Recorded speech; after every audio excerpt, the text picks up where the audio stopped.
Hello, welcome back to the channel and welcome to day 22 in Crummy's Christmas countdown. I'm back in the slightly questionably festive AC/DC Hell's Bell shirt, but I assure you it certainly is. We've got, well, 3 days, 3 more beers. It's flown by, to be honest. I was kind of sat there a week ago going, do I regret saying I do a beer every single day? Of course, it's not the drinking of the beer, but the editing and everything else that I need to get them out on time is really the bit that started to make me consider. And all of a sudden, well, we're at the end and it wasn't that painful whatsoever. I'll probably take a small break between Christmas and New Year, but that said, I'm not very good at doing nothing, so that's also unlikely to happen. So yeah, let's get on with it. Let's find out what beer is behind door number 22.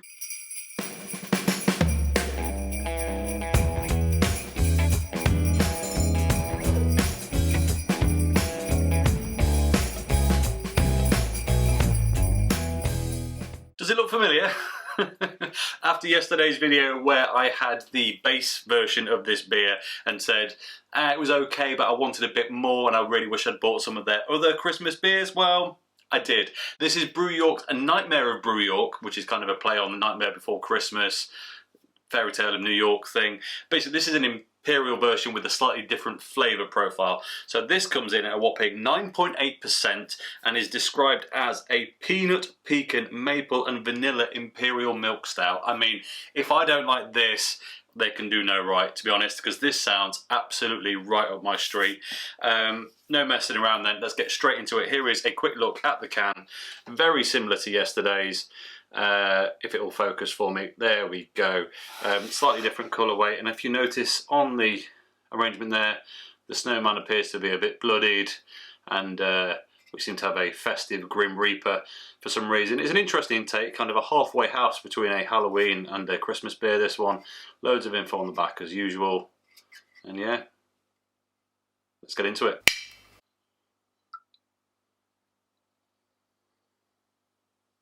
Yesterday's beer had huge amounts of aroma when we were pouring it. This one, nothing yet, has to be said. I did just get a big old whiff of it as it came past me there as I swapped hands and put the can down. Yeah, it's got a sweet, nutty aroma, I think it's fair to say. Smells like it's going to be quite strong. And I mean, the appearance on this, the head is gone already. I mean, it's a 10%, so not much surprise there. Colour-wise, that is pitch. It's just blackness. It really is. There's not really anything shining through there. So yeah, aromas. Oh, that smells like it could be absolutely divine. That smells quite strong. So it could go one of two ways. It could be a bit too much, or it could just be a bit excitable on first opening and flow into something absolutely beautiful. It's got caramel nuts. You know those kind of caramel, what they're called? You know, like the sweet toffee nuts you get at Christmas.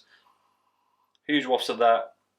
Actually more gingerbread in this on the aroma than I was getting out of yesterday's, which is a bit strange, but, and I mean, it smells like maple syrup covered pecans as well. It's that, oh, it just, yeah, it's that, oh, this is gonna be, yes, yes, yes, yes. I've got strong hopes for this. Let's do this. Cheers, Merry Christmas. That is divine. That is absolutely incredible. Wow, that's got, oh, I mean, it tastes like pecan pie. It's so thick, so syrupy, so luxe. It's super warming. The booze isn't too obvious, and I mean, this could be the winter warmers of all winter warmers, to be honest, because that's like a great big boozy hug, that beer. That is absolutely incredible. It's not delicate flavours, it's strong, it's robust, it's bold, but it's not quite too much. It's getting close, it's really like amping up, but just not to the point where it's overkill. Everything's there, everything's balanced, and oh, that butterscotchy, it's got, yeah, like the beer yesterday, it's got a butterscotch vibe, vanilla-iness to it, but it's sweet, it's a maple syrup. Just sticks to your mouth. As I'm talking, the flavour's almost getting better. It's got, yeah, it's like maple syrup pancakes. It's like, oh, I mean, it is just fantastic. I'm never going to be able to do this justice, I don't think, but we're going to try. Top to bottom taste test. Let's do this. So, initially, lightly sweet, lightly carbonated on the front of the tongue. second phase, you already know you've got something magical, because that kind of between the front of the tongue and the taste buds at the back, most beers really taste of not a lot, sometimes a bit of bitterness, but it's already starting to gain sweetness, a bit of caramel, kind of, I don't know, hints of, if you like, hints of caramel on that phase. And then as it gets to the back, you get that real deep, pecan, nutty vibe, which I think I've said earlier in this series of Christmas beers, that nutty flavours aren't something you get enough of in beer, and I think we've had a few actually in this countdown, so either I've been picking them wrong or it's something they save for Christmas, but yeah, it's there. And then the aftertaste is so overwhelming and so intense that it's actually quite hard to pick out key notes from the other points in the process, if you like, because on the explosion, that's where it goes butterscotchy. When you swallow it, you get a splash, you get that rich butterscotch, vanilla, fudgy almost. It's like, it's super sweet, super, that's the point. It gets really intense. Not overly, but it's quite intense, and you think, oh, if that carries on, that could be a bit too much. But then after you swallow it, it builds, it builds, it builds. So, and then that's, well, however long I've just been doing that for, that's how long, and then it just washes away and leaves you like in the sensation of you just eating a super sweet, sticky maple pecan pie with a big old dollop of vanilla clotted cream. Like, oh, it's just, it's really good. It's really, really good. I need to stop just singing its praises now. We need to find out more about it. Let's take a look at the can. So, Brew York, Nightmare of Brew York 2021. Peanut, pecan, maple and vanilla imperial milk stout, 9.8%. And again, on the back, Nightmare of Brew York 2021. Peanut, pecan, maple and vanilla imperial milk stout. Our fairy tale of Brew York recipe from 2020 has been dialed up to 11 for our Christmas Imperial Milk Stout. Big peanut flavour, buttery pecans, complex maple and creamy vanilla combined with just a hint of cinnamon spice for a guaranteed winter warmer. Sure does. Be sure to check out this year's other seasonal offerings of the ones we talked about yesterday. You know what it's going to say. Yeah, so this is... Oh, peanut. So, you know what?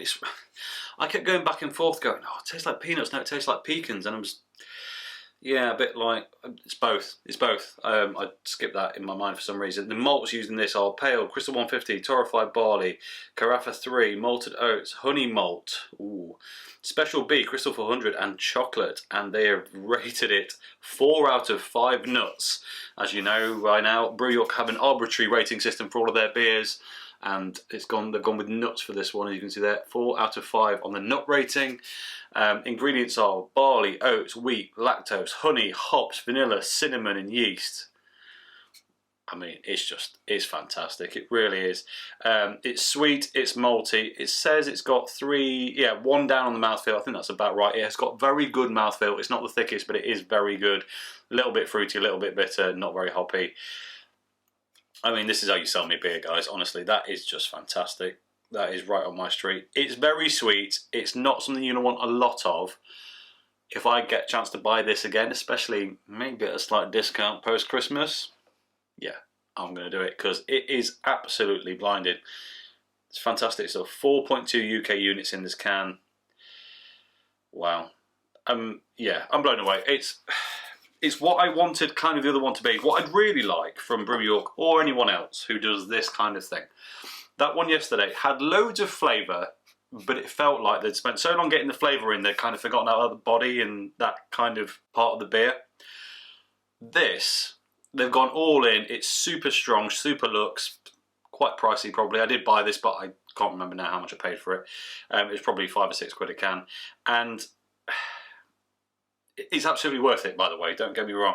But I would like to see a beer sat at, I don't know, high 6s, 6.5%, 7%, that paid a bit more attention to the body, and you could have the same flavour profile as that one from yesterday, or even dial down a bit, just to balance it out so you end up with something looks, but not maybe as big time as this, because it's not always appropriate to go over here. But the one from yesterday just could have been, I don't know, better. It could have been better. I really liked it. I don't know, I feel like I'm being sour about that beer because It was excellent and better than most Christmas beers I had. I think the reason I was annoyed by it is because it showed so much promise and just fell down at a few hurdles that stopped it being truly brilliant. And that is my takeaway from it, unfortunately. But this one, if you find it, go get it, because it's absolutely stonking. And one of these after your Christmas dinner, as I've said about a couple of other beers, you'll be slick till Boxing Day. Oh, that really is just excellent. I have nothing else to say about it, really. It's just great. Please, if you've tried this, let me know in the comments below. If you're going to try it, let me know, because it's a big thumbs up from me. And that really is everything. So as always, if you enjoyed this video, please like it. If you haven't already, subscribe, if you will be so kind. And I will catch you tomorrow for day 23. It's the penultimate one. Cheers.